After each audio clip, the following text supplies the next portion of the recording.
Hey, Friendo, Steve here. And Larson. And welcome to another season of Dark Side of the Ring reviews by Going In Raw. Of course, whenever there's a Dark Side of the Ring, we review this stuff. We did not do any of the territory stuff, the Tales of the Territory. Same people, our friends Jason and Evan. They've stopped by the show a couple times. We probably bring them back on after the Dark Side season is over and get some reflection. That'd be kind of fun to do, like a making of thing with those guys. Like, what's the process in terms of heading into this thing, writing it? Do they do the interviews first? Do they craft the narrative? I don't know. Anyways, it'd be cool questions for them. This season 4 kicked off with Chris Candido and Sonny and Tammy Lynn Sitch. Of course, Tammy, sort of more than Chris, has been, especially over the past couple of years, just, an absolute mess. Just running into troubles with the law. And it's all fun and games until somebody gets hurt. And unfortunately, her last DUI, she actually was in a car wreck so bad that it ended up killing the passenger that she hit the car with, 75-year-old lady. And I believe she's still in jail for that one. Will probably be in prison for a long time. I would imagine, yes. Yeah.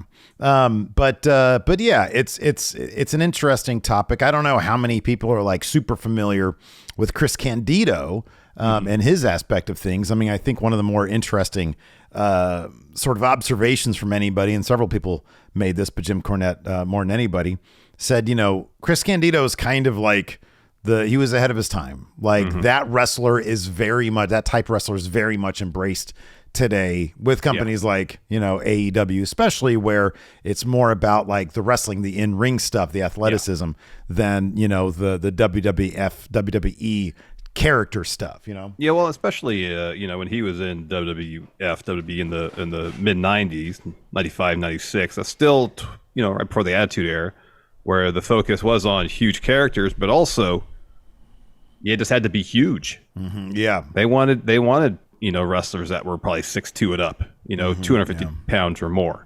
And he was, according to Wikipedia here, he was billed at 5'8".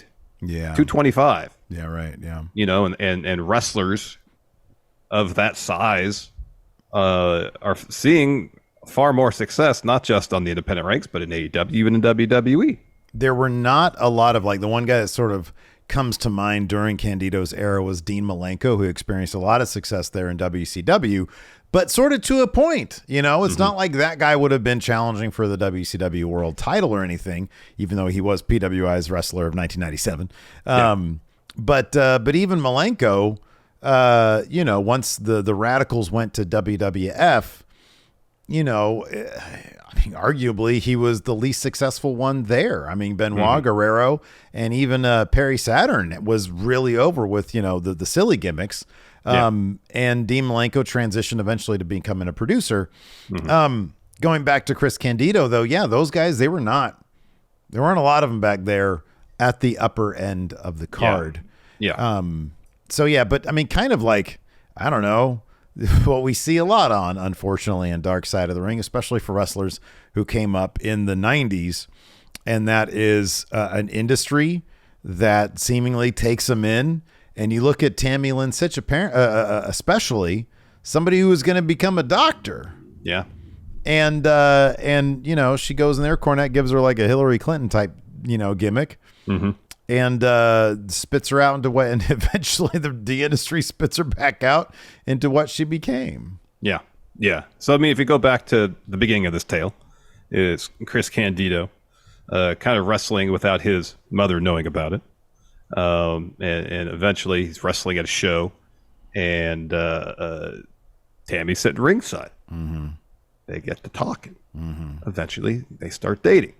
And as you mentioned, Tammy was a pre-med student out of high school, going to college. And so Candido got signed to Smoky Mountain Wrestling. That's Cornette's promotion. And so his mom let him move there on one condition: you go to school. So he enrolled at the University of Tennessee. And as Cornette put it, it was like he didn't feel like the amount of money he could pay Candido didn't seem like it was necessarily worth Candido's while to make the move to Tennessee. And so he said, well, he's dating Tammy. Maybe she could be a manager for him. Pay both of them. They're living together. Then they can, have their money, work better for them in that respect. And as you mentioned there, it was kind of a Hillary Clinton gimmick. It took off for them both down there. I mean, during Candido's time in Smoky Mountain, he was NWA champ for a spell. He won like the tag titles there. He won a bunch of titles in Smoky Mountain. Yeah. Before making his way to WWF. He was paired with Dr. Tom Pritchard, with Body Donnas, basically a vocational gimmick. Yeah, they're personal trainers. Yeah, fitness gurus, if you will. Fitness gurus, yeah, exactly. And then Tammy was their manager, now named Sonny. The funny thing about Tammy is that it is absolutely undeniable. Her camera charisma was off the charts. It really was. Tammy, like from my own personal perspective, by the time I started watching WWF, she'd already been kind of, in the episode references, she'd already been kind of replaced by Sable because evidently WWE had room for one major diva. It's like later on they figured out, oh, we know how to incorporate multiple divas into this outfit. But yeah, no, Tammy's, and everything that I had seen, after the fact of Tammy, she did have an absolute charisma to her. It was difficult to take your eyes off her. Her promos they just had that thing. They had that extra thing. They had that thing that she probably could have gone to Hollywood and done some stuff there. And maybe if she had been born, 30 years later, maybe that would be a situation for her, because it's a lot different. The industry's a lot different these days than it was back then, obviously. Of course, the interesting dynamic comes when they get to WWF, and it becomes kind of obvious then, and Cornette is beside himself over the fact that, they didn't really use her in that same heel way that they did in Smoky Mountain, because Vince saw, we can make a lot of money off her. And, she, if I recall correctly, she didn't stick with the Body Donnas too long. Like, she actually made the rounds as a manager to several different teams, including the Smoking Guns. And I think was she managing like Legion of Doom at one point? LOD, okay. yeah. She was, okay. And, they had referenced also she was like the most downloaded woman in 1997 or something like that. And I like, Terry Runnels talking about AOL. And I'm like, oh, man, we are old. We are old. Because we both had AOL accounts. That was at the forefront of technology for a spell. It was, yeah. It really was. So in Dark Side, they mentioned when Chris Candido broke his neck during a match. And today, if that were to happen, guess what the next step would be? You get medical attention. You would take time off to heal. But in that particular era, especially if you weren't a main event guy, there's probably a lot of pressure to not miss dates. Yeah, right. For fear that you wouldn't be booked. Yeah. You wouldn't be involved. Yeah. And so we turned to medication, to pills, to somas. They point out somas in this episode where you're supposed to take one, maybe two. And in this episode, they're talking about taking 6 or 7 at a time. Yeah. Having Foley, a doctor. Foley said the script, you'd get a script for like 30, and by the end of the week, you'd be an addict. Yeah. And that's horrifying. That is. That really is. And that, there's doctors that would just prescribe you stuff, or pharmacies that prescribe you the medication. And they frame it in the episode as that Candido needed, or he felt like he needed that. Yeah. The pills to keep wrestling, to wrestle through the pain. Yeah. And that's what led him down that path. But with Tammy, with Sonny, it was the lifestyle that led her down the path of addiction. They mentioned the infidelity, her having the relationship with Shawn Michaels, and the toll that was taken on both of them. The relationship dynamic is as it's portrayed, and we had sort of heard this before. It's sad, and I can't imagine being a guy like Chris Candido. There was a scene where, Tammy is flirting it up with who I think was Shawn Michaels. It was like the hotel scene. Yeah, and although the stand-in looked kind of like British Bulldog. I was like, that's supposed to be Shawn or British Bulldog. Yeah. So anyways, and Chris Candido was just sitting there, and his brother is like, come on, man, let's get out of here. This is crap. Like, this is awful. And he's like, I can't leave her, man. Like, this is, the business. I brought her into the business, and, it's going to spit her out. I'm like, bro, she's doing fine. I think he said I had to protect her. Yeah. And it's like, no, you don't, actually. She's a grown person. She can make her own decisions. And evidently she's not deciding to do any of that cavorting with you. But, it's just, and you feel so hardcore for his brother, who has to see Chris go through all this stuff. And then, obviously leads to the very end with him. But the interesting thing was, and I think one of the points of the narrative was to see their trajectories, how Cornette made a point of saying Tammy never got hooked. She got hooked on the lifestyle, like you just said. Yeah. But the drugs never got her. Chris, they did. But then eventually, like skipping forward to the very end, we'll go through some more of the beats. Eventually, he was clean. Like his death had nothing to do with that. Nope. Like he was back in TNA. He looked great. Yeah. And it was just one fluke injury. Yeah. And then flying on a plane, ill-advised, or nobody, I guess, thought to say, hey, don't do that. Yeah. Right after surgery. Yeah. Right after surgery because of the blood clot thing. And that's in the end what ended up getting him. But it wasn't the drugs. Whereas meanwhile, as Tammy might not have been hooked back in the day, but her ultimate downfall was because of substance abuse issues. Yeah. Yep. So I mean, yeah, and Cornette getting emotional over what happened to Chris was something else too. But yeah, his general thesis of like, you see these people, he says it hurts extra. It hurts extra because I knew them when they were young and innocent and, fresh, and to see all this go down was pretty tragic. Yeah. Yeah. It definitely was. I guess for us, we probably got introduced Chris Candido during his run at ECW. Correct. Yeah. Yeah. When we moved to LA to go to college in the late 90s, one of the first things, in the Sacramento area, we had no idea if you could watch ECW. As far as I know, there wasn't a place to watch it. So literally one of the first things we went to find out when we moved to LA was, is there a place we can watch ECW? Because we heard about it. Yeah. And him, member Triple Threat all those years. One of Steve's favorite factions. Oh, it's a franchise. Yeah, absolutely. No matter who is it, no matter how many, like 8 different wrestlers in the Triple Threat, doesn't matter. It's a franchise. Yeah. It's franchise. Exactly. So Cena's running there. He was in WCW for a spell when they started signing all the ECW wrestlers in the early 2000s. And as you mentioned, he eventually kicked the drug addiction, found his way to TNA, and was seeing some measure of success there. And you notice when they showed footage from, I think it was Puerto Rico, and they have, obviously, and it says at the end, Tammy didn't want to be interviewed because of legal, it would not be in her best interest, legally speaking, because there's probably appeal still pending or whatever. I don't even know. Was she actually convicted? And I don't know. Maybe it's on appeal now, or is it still like the trial pending? I don't know if there was. Let me check. But all of her audio seems to be from various shoot interviews, where she describes everything, and it fills in the story pretty nicely. But their time in Puerto Rico, when she was like, "Yeah, it was horrible there. Like people would throw batteries at your head and stuff." Well, they would pee in cups and dump the pee on them. Yeah, it's disgusting.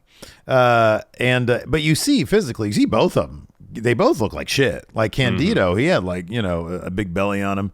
And it's a stark contrast to what they both looked like just a couple of years earlier, where they're both, bodydonas. They're both super fit. But then you see what he eventually looked like in TNA, and it's like, dude, he got in really good shape. He looked like $1 million when he went back to TNA. Yeah.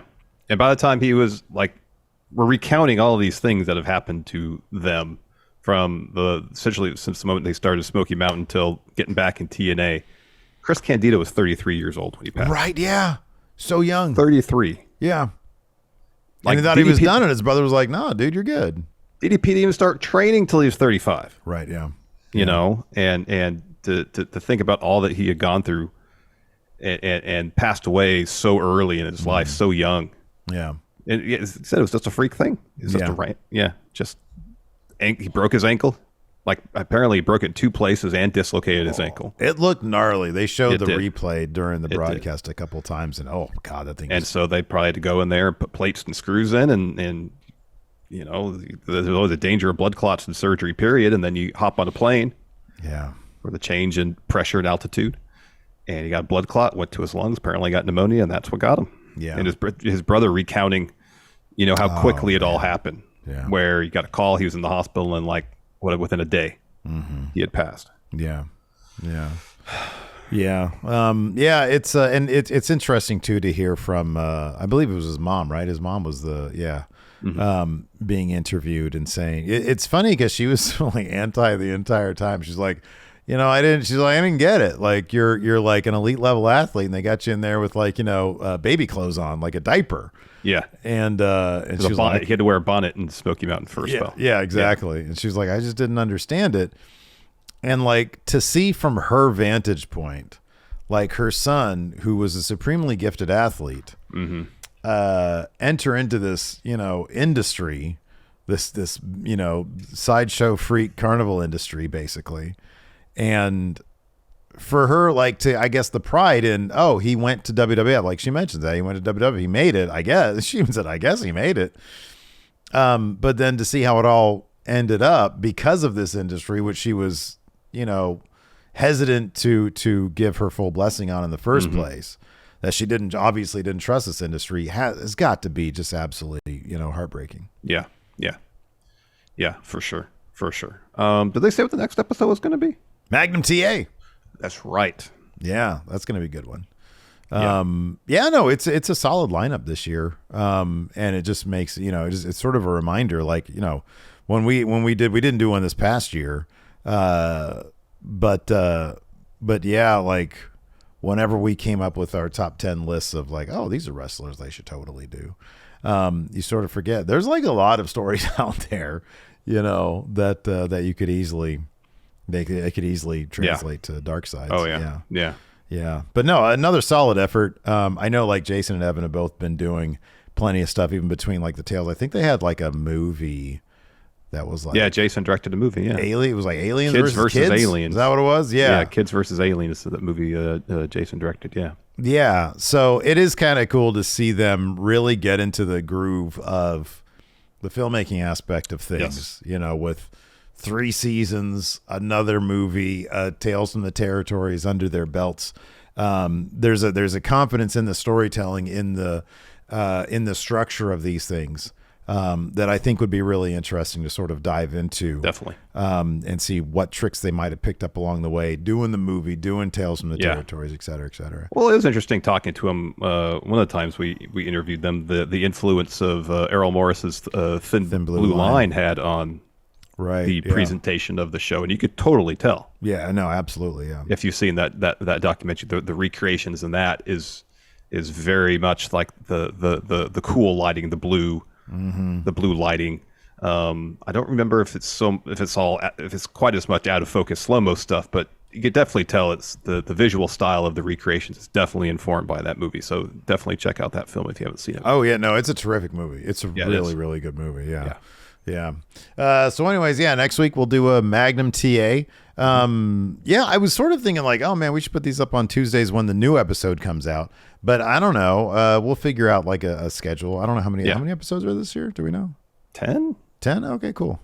8? 10? By the 12? time it gets to episode 8, maybe we'll have our schedule figured out. Maybe. This is Friendo Club, man. It's fluid. We just roll with it. We're booking on the fly, as they say. Exactly. Man. Yeah. Exactly. Anyways, that's going to do it for us. Hit that like button. Hit that subscribe button. We'll talk to you guys later.